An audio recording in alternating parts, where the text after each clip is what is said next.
nu este singura seară în care o să-i vedeți aici, la Târgul de la Brăila. Noi mergem mai departe cu ansamblul folcloric Sârban Ciobănaș. A fost înființat în luna mai a anului 2021 la inițiativa domnului primar Mihai Țibucanu. Din dorința de a reînvia tradițiile folclorice ale zonei, ansamblul și-a propus să cuprindă în repertoriul său dansuri și obiceiuri din zona de proveniență.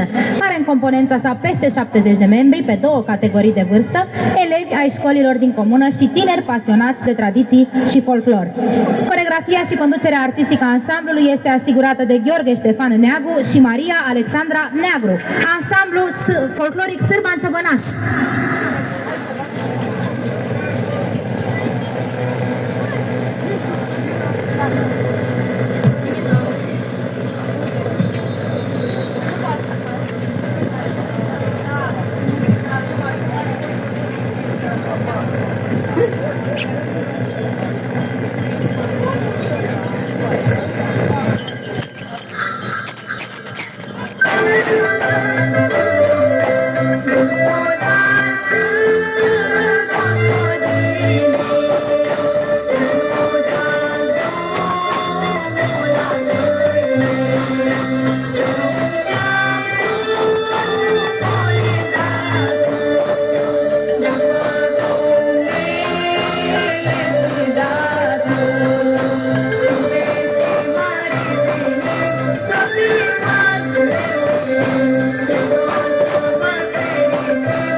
Thank